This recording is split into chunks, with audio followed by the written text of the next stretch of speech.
Assalamualaikum warahmatullahi wabarakatuh.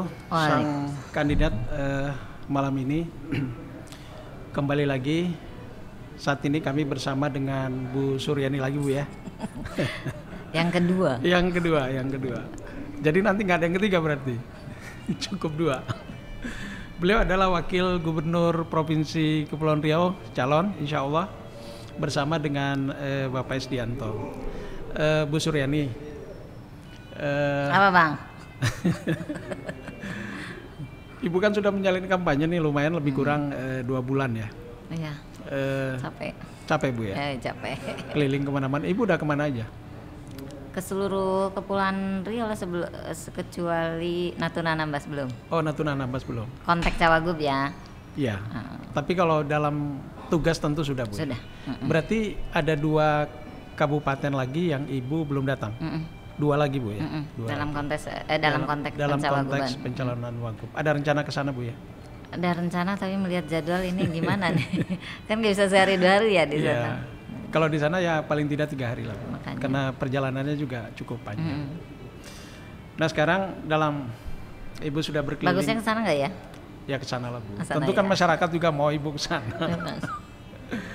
Dalam waktu masa kampanye ini, Bu, kan apa sih kesan Ibu terhadap dulu kan kalau Dewan tidak seperti ini, Bu, ya. Dewan mungkin pada dapilnya aja. Dapil cuma 4 kecamatan. 4 kecamatan. Kalau sekarang kan Ibu ada di 7 kabupaten kota, terus mungkin ada hampir lebih kurang 100-an lebih kelurahan mungkin, Bu, ya. Di Batam aja kan 62 lebih kurang. Perasaan Ibu gimana, Bu, setelah keliling? Setelah keliling jadi lebih tahu ya permasalahan yang lebih detail ya tentang Provinsi Kepulauan Riau, masyarakatnya. Karena selama ini kalau turun ke dapil kan berarti dapil saya, Kepri 5. Terus turun tugas komisi sesuai tupoksi komisi. Jadi memang tidak mendetail ke kelurahan-kelurahan gitu. Kalau sekarang kan ke seluruh tuh. Walaupun belum semua tempat gitu. Tapi setidaknya misalnya saya ke Bintan, tahu gitu apa yang diinginkan masyarakat. Satu hari Bu bisa turun berapa kali? Kalau hari biasa sih kayak Senin gitu kan agak berkurang setelah hari Ahad yang full. Kalau Ahad bisa 12 kegiatan. 12 kali? Dalam satu hari? Dalam sehari. Ibu kuat?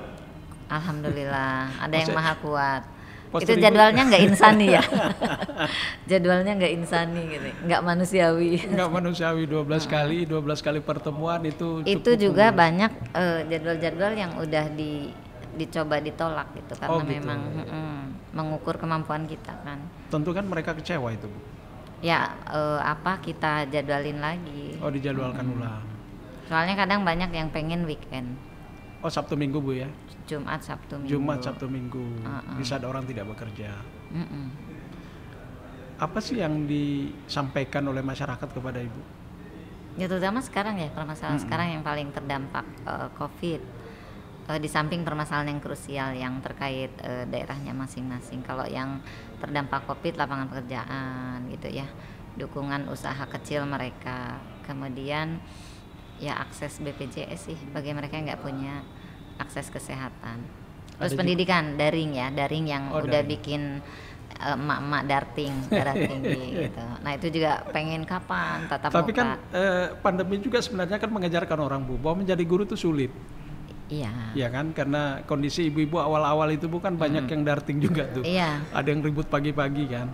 Ternyata tugas guru juga berat sebenarnya. Iya, makanya mereka karena udah saking beratnya mungkin udah stres, pengen anaknya cepet ke sekolah. Iya.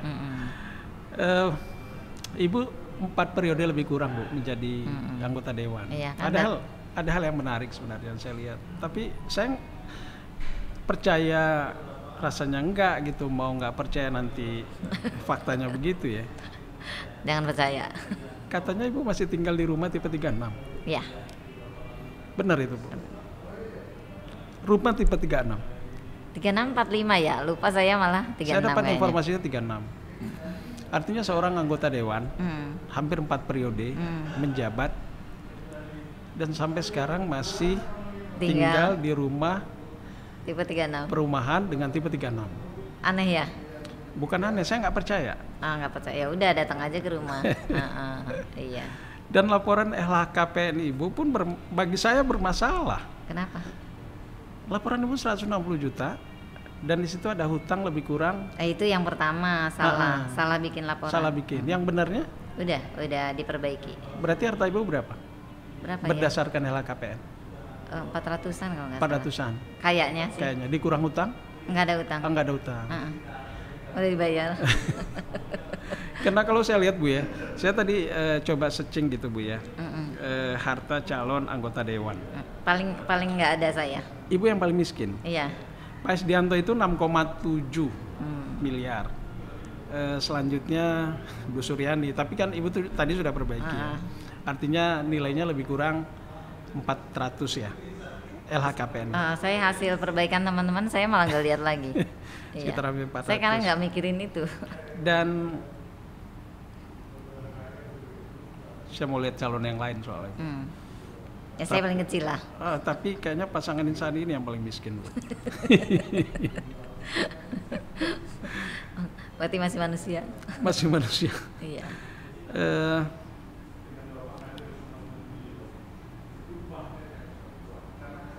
Udah nggak nemu ya? Ada sih Bu. Saya kan harus mendapatkan informasi dari yang valid Bu. Saya dapatkan dari Batam News. Tentu berita ini kan sudah terverifikasi. Pak Ansar itu yang dilaporkan 2,4 miliar.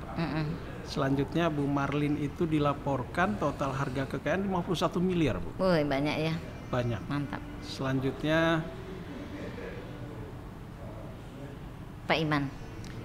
Selanjutnya Pak Suro itu 24 miliar dan Pak Iman itu di 1,5. Ibu 400.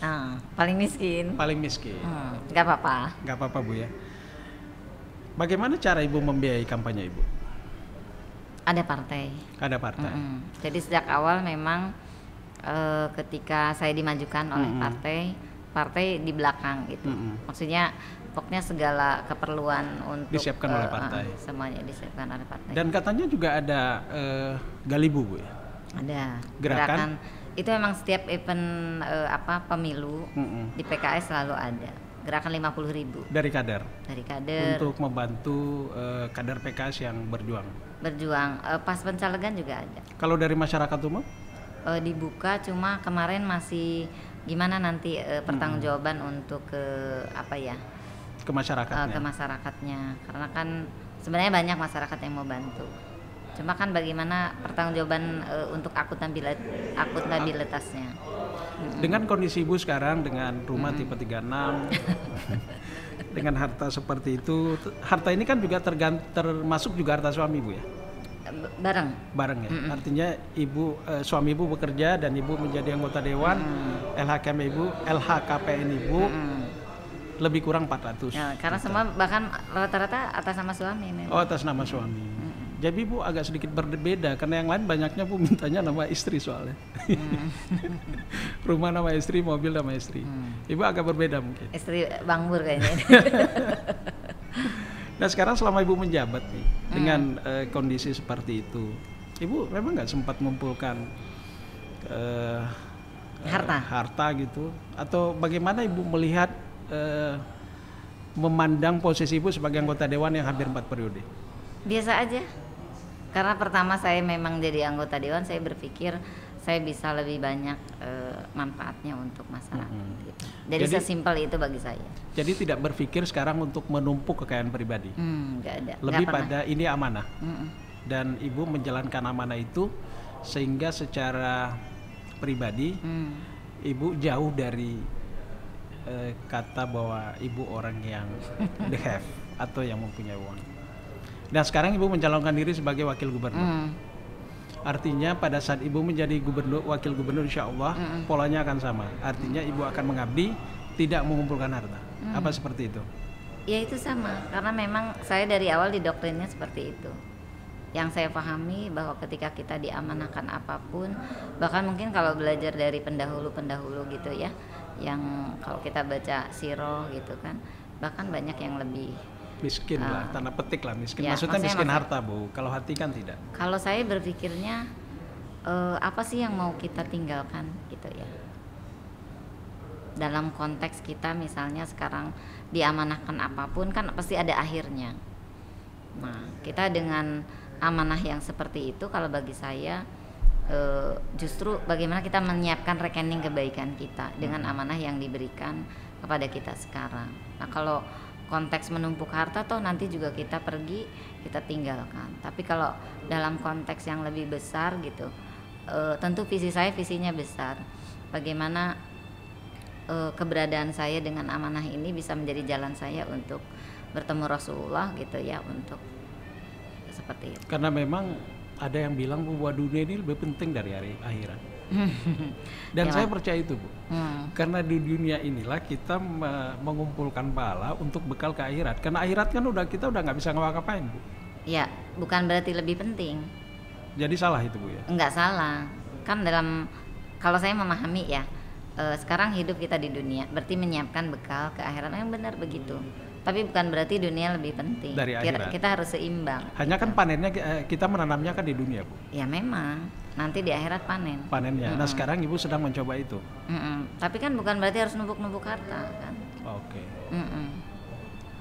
Tapi bukan berarti kita tidak boleh kaya. Kita kan para sahabat juga Ada yang kaya juga sih, Bu. banyak gitu. Tapi kayaknya Tapi kan itu kayaknya karena dia pengusaha, Bu, bukan sebagai pelayan masyarakat. makanya kalau saya baca itu jadi pelayan masyarakat. Contoh Umar bin Abdul Aziz, asalnya kan kaya raya, tapi ketika sudah diamanahkan dia malah mengeluarkan semuanya dan dia benar-benar fokus untuk menjalankan amanahnya.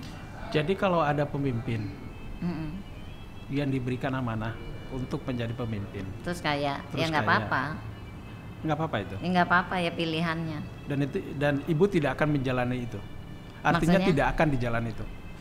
Artinya menjadi pemimpin tugasnya adalah mengabdi. Ya kan gini, jadi anggota dewan misalnya kan jelas gajinya berapa, tunjangannya berapa.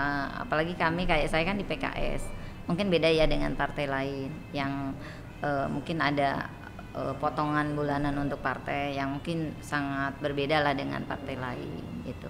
Kemudian ada konstituen memang yang rutin kita memang harus jaga gitu, bukan pas mau pemilu saja. Memang saya kira ya, semua anggota dewan juga kayak gitu.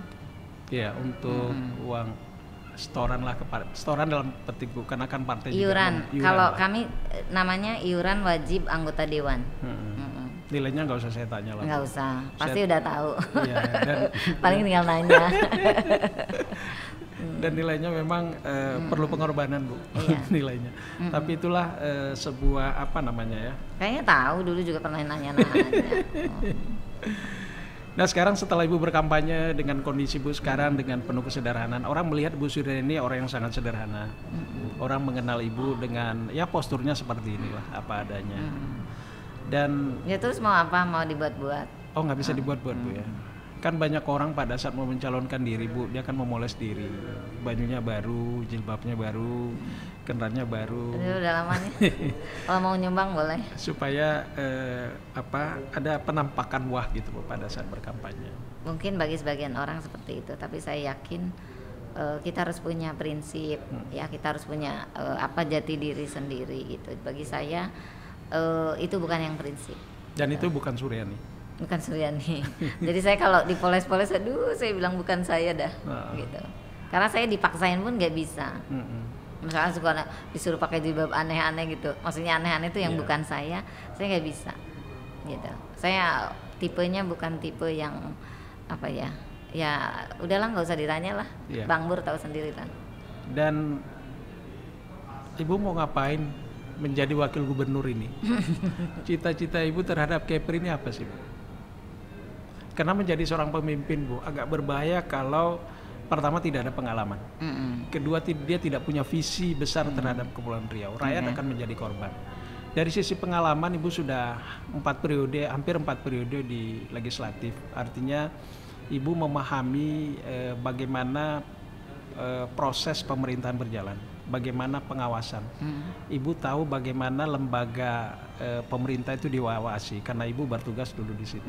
Nah, sekarang tinggal visi. Visi Ibu terhadap Kepri ini apa? Pada saat insya Allah nanti Ibu menjadi wakil gubernur.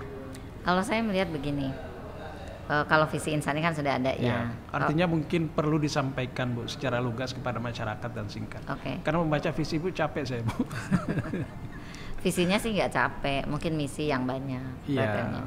Jadi sebenarnya kalau saya berangkatnya melihat gen Kepri yang maritim gitu. Tapi justru maritim kita belum dimanfaatkan sebaik mungkin gitu ya untuk kesejahteraan masyarakat. Termasuk contohlah pendapatan gitu ya, pendapatan asli daerah. Itu kan masih sangat minim dari sektor kemaritiman. Belum pengolahan hasil lautnya yang masih sangat terbatas. Kita pun sebagai negeri maritim 96% atau 95% lautan kan belum ada pabrik pengolahan hasil ikan lah. Kan baru kerupuk, baru otak-otak gitu ya yang misalnya bisa dijual keluar dan sebagainya belum. Padahal kan ikan kita banyak yang belum belum termanfaatkan lah. Makanya nah, sekarang kalau saya breakdown ke bawah, Bu, itu kan secara umum maritim lah. Visi Ibu terhadap keluarga yang ada di Kepri. Iya. Jadi yang pertama kalau masalah keluarga kan kompleks gitu ya. Saya melihat apalagi dari demografinya ya. Kan di Kepri banyak keluarga-keluarga yang dengan kondisi keluarga yang produktif ya. Sebagian besar ya. Apalagi 50% penduduk Kepri kan di Batam. Kemudian ada juga bonus demografi di Kepri gitu, anak-anak milenial. Nah itu kalau tidak dikelola dengan baik itu kan akan mendatangkan permasalahan, baik permasalahan di bidang akhlak misalnya, perkembangannya, kemudian juga sosial, kemudian juga lapangan pekerjaan dan sebagainya. Makanya ini harus ditata betul gitu ya agar bonus demografi yang terjadi di Kepri sama dengan di nasional bisa dikelola dengan baik. Makanya visi Insani ke depan melalui misi dan programnya harus menyentuh ke arah sana. Kalau gitu. untuk ibu-ibunya? Ke ibu-ibunya tentu yang pertama ketahanan di keluarganya. Ini yang menjadi cita-cita saya sebenarnya, bahwa di Kepri ini keluarga harus berketahanan, bukan hanya ketahanan dari sisi ketahanan jiwanya, tapi ketahanan jiwa itu termasuk semuanya ya, apalagi di masa pandemik ini juga ketahanan ekonominya. Kita tahu di Kepri rentan perceraian kan tinggi, jadi perempuan mungkin yang terpisah atau berpisah, dia kan harus kan banyak di Kepri perempuan single parent yang dia berjuang dengan ekonominya, dia menghidupi keluarganya atau anak-anaknya, itu masih cukup banyak gitu. Kemudian masalah penyimpangan gitu ya yang terjadi pada anak-anak kita, pernikahan di usia sangat dini gitu. Kemudian juga angka kematian ibu melahirkan walaupun sekarang udah menurun, tapi itu juga kan mengganggu ketahanan keluarga. Makanya saya ke depan juga ingin Kepri punya semacam perda terkait ketahanan keluarga, di mana itu bisa menjadi salah satu solusi untuk gimana ke depannya membackup keluarga-keluarga yang ada di Kepulauan Riau. Karena sekarang dengan biasanya gubernur laki-laki, perempuannya laki-laki, mereka kan sebenarnya tidak. Perempuannya laki-laki. Gubernurnya laki-laki, wakil gubernurnya laki-laki. Kalau sekarang kan ada nih calon gubernur wanita, yang artinya akan sangat memahami kondisi ibu rumah tangga. Tentu kalau kebijakannya datang dari sana kan tentu akan lebih mengena, Bu, daripada dibuat oleh laki-laki. Jadi ada harapan besar sebenarnya terhadap ibu dari para ibu-ibu Provinsi Kepulauan Riau. Ibu bisa menjadi wakil gubernur dan mereka bisa dilindungi, mereka bisa diberikan jalan terhadap persoalan yang mereka alami.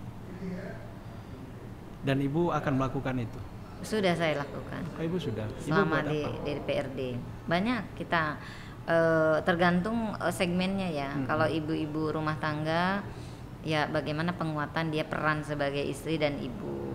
Terus kalau ibu-ibu pelaku UMKM ya kita berikan sesuai dengan apa yang mereka, jadi kita clustering kan, ada yang butuh tambahan modal, ada yang butuh mungkin akses pemasaran, ada yang butuh memang untuk pelatihan kami agar bisa mengelola usaha, mungkin pembukuannya dan sebagainya gitu. Baik, terakhir nih Bu, Ibu kan dari PKS. Udah terakhir ya ini? Terakhir. Karena Ibu mau kampanye lagi soalnya. Jadwal Ibu hari ini berapa? Hari ini berapa ya? 8 ya kayaknya. 8 sampai nanti jam? Sampai jam 10-an biasanya. Sampai jam 10-an. Kalau ini nggak tahu, malam ini ada pertemuan mendadak. Jadi kayaknya sampai jam 1 mungkin. Sampai jam 1. Ibu perlu suplemen lah. Sudah, alhamdulillah madu, propolis. Oh gitu ya. Kan lupa saya, Bu. Nah kan. Ibu kan dari PKS nih. Iya. Nah, saya dengar langsung nih, Bu, persoalannya terkait dengan calon dari PKS. Ada kekhawatiran teman-teman yang tidak beragama Islam soal kalau seandainya Ibu nanti menjadi wakil gubernur, soal kebijakan-kebijakan yang berkait dengan keagamaan. Ada teman-teman yang mungkin merasa khawatir, Bu, terhadap Ibu pada saat menjabat terkait dengan keagamaan. Apa yang Ibu bisa jawab terhadap kekhawatiran ini? Itu sudah pernah saya sampaikan juga. Bahkan saya bilang kalau mungkin selama ini karena tidak pernah ada komunikasi. Jadi seseorang tuh melihat hanya nyawang gitu ya, bahwa bahkan ada yang PKS radikal. Saya bilang ya Allah Pak, ini kan wajahnya lembut begini masa radikal gitu. Akhirnya saya jelaskan ya dalam konteks secara keseluruhan, toh di pusat juga PKS sudah sangat sering terbuka berdialog dengan para pemuka agama lain, partai nasionalis dan sebagainya. Terus kemarin ada juga para pendeta ya yang tergabung dalam rohaniawan Isdianto Suryani ya. Itu juga sudah menyampaikan. Mungkin mereka kadang kalau bertemu kan segan ya. Segan misalnya kata saya, apakah ada yang mau disampaikan misalnya kalau karena saya dari PKS, kalau saya berjilbab gitu ya. Saya bilang iya Bu, ada kekhawatiran dan sebagainya. Terus saya jawab gitu, kita ini membangun Kepri nggak bisa 1-2 orang, satu kelompok tuh nggak bisa. Jadi kita kan perlu dukungan dari berbagai pihak, dan tentu saya bahkan jelaskan karena ini sebenarnya konsepnya kan insani, tapi jurusnya malah ke PKS gitu. Bang Bur pun nanyanya PKS gitu. Sebenarnya kenapa sih PKS? Saya bilang pertama, PKS kenapa masih ada ya? Kalau memang membahayakan gitu tanda kutip ya, pasti nggak lolos dong. Undang-undang pemilu nggak lolos. PKS diakui kok jelas, ininya jelas sebagai partai yang punya ADART yang jelas. Bahkan di ADART-nya setiap warga negara Indonesia berhak bisa menjadi anggota PKS. Makanya di Papua ada ketua DPD PKS yang Nasrani, karena 99% masyarakatnya Nasrani dan mereka pengen berjuang bersama PKS, terus kita tolak. Enggak. Berarti kekhawatiran itu tidak perlu ada? Enggak perlu ada, saya kira di tingkat nasional udah sangat-sangat terbuka. Artinya gitu. Juga secara lokal di daerah pada saat Ibu menjadi wakil gubernur, kebijakan Ibu akan menjadi sebuah kebijakan yang bineka. Ya pasti. Saya sering sampaikan kita itu memimpin dalam keberagaman ya. Saya di DPRD kan udah terbiasa dengan teman-teman yang non muslim, bahkan teman istilahnya tuh yang satu komisi tahu betul kok saya seperti apa gitu. Jadi Ibu Suryani ini sebenarnya bukan seperti yang dibayangkan orang. Emang dibayanginnya bagaimana? Bu Suryani ini itu dibuat-buat Bang Bur itu radikal. Radikal tuh kayak gimana sih? Saya malah nggak ngerti kalau dibilang radikal itu kayak gimana sih? Menurut sebagian orang yang... Kalau saya minum kopi radik ya. Radik. Dia makanya radikal. 7-Eleven. A2. Kita iklan nih sebentar. Kadang minum kopi radik yang Malaysia, kadang yang 7-Eleven. Jadi 7-Eleven. Jadi kalau saya minum radikal gitu. Jadi kekhawatiran terhadap keberlangsungan beragama tidak perlu ada. Dan Bu Suryani ini dan Pak Isdianto sadar bahwa dukungan ini datang dari semua kalangan. Datang memang dari begitu. Ustadz, dari rohaniawan, berbagai kalangan. Sehingga provinsi ini akan dibangun bersama-sama dalam keberagaman. Jadi tidak usah lagi lah diperbincangkan soal itu kayaknya ada yang sengaja deh ngangkat-ngangkat bisa gitu. Jadi Bu, tapi kan kita jawablah dengan baik dan kita doakan semoga dia udah saya jawab dengan baik. Sudah. Jangan khawatir. Saya orangnya baik, insya Allah. Nggak suka gigit. Ya. Ada yang ingin Ibu sampaikan kepada ibu-ibu rumah tangga di Provinsi Kepulauan Riau? Jadi gini, kalau saya melihatnya ibu rumah tangga adalah bagian yang tidak terpisahkan ya dari proses pembangunan di Kepulauan Riau ini. Makanya kebijakan pembangunan harus menyentuh segala aspek gitu ya. Jadi istilahnya kalau saya istilahkan pasukan sapu gitu ya, emak-emak ya. Di rumah tangga itu justru sangat mempengaruhi kualitas pembangunan SDM kita. Kenapa? Karena kalau misalnya di rumahnya seorang suami udah nyaman, anak di rumah udah nyaman, dia keluarnya akan bagus. Tapi kalau di rumahnya ibu rumah tangganya penuh dengan masalah, makanya dia akan membawa masalah itu ke pasangannya, ke anaknya. Makanya harus dipastikan ibu-ibu rumah tangga di Kepri ini dia bahagia, kemudian dia juga membawa dampak terhadap perkembangan SDM di Provinsi Kepulauan Riau ini. Itu enggak main-main, itu enggak bisa bagi saya isu perempuan, isu anak, isu keluarga bukan isu sampingan. Itu adalah isu utama yang itu harus dan itu sudah saya lakukan selama ini di DPRD. Dan itu salah satu tugas prioritas Ibu sebagai calon pemimpin wanita. Dan itu walaupun saya calon wakil gubernur, tugas asesi saya tetap sebagai seorang istri, seorang ibu. Dari seorang suami. Ya iyalah seorang suami. Terus untuk relawan Ibu, kan saya melihat banyak nih relawan Ibu dari mama. Apa yang Ibu sampaikan? Ya paling tidak ya, karena Ibu kan banyak yang membantu Ibu ikhlas nih sekarang. Iya kan? Ya dengan kondisi 400 juta lah katanya. Gak usah disinggung-singgung lah. Nah, apa yang ingin Ibu sampaikan kepada relawan Ibu yang terus berjuang siang malam? Iya. Siang malam ya? Siang malam, karena ada juga yang malam-malam ketemu saya Bu. Berbincang soal pemenangan Ibu, dia khawatir kalau Ibu kalah soalnya. Jadi saya mengucapkan ribuan terima kasih ya ke seluruh relawan, baik itu relawan emak-emak diantaranya, juga relawan secara keseluruhan.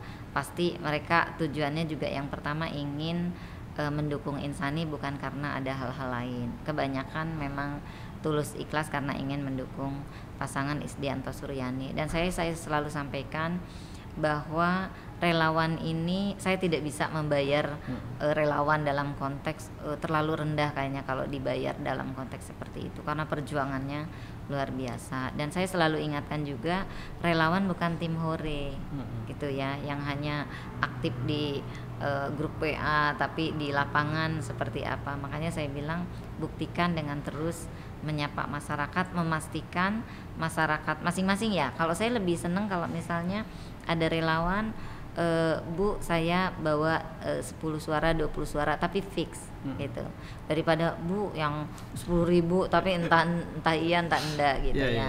Jadi memang teruslah berjuang, teruslah bergerak, insya Allah dengan kerjasama ya, sama-sama kerja dan kerjasama, semoga ini menambah kekuatan dari Isdianto Suryani. Baik, terima kasih Ibu. Kita udah podcast pada malam hari ini. Ini podcast kedua. Ada iklan ya? Ada iklan. Mungkin tidak ada podcast lagi. Kemarin bilangnya 6 ya? Kita 4-nya kita buat video aja lah. 2 aja lah. Oh 2 aja ya.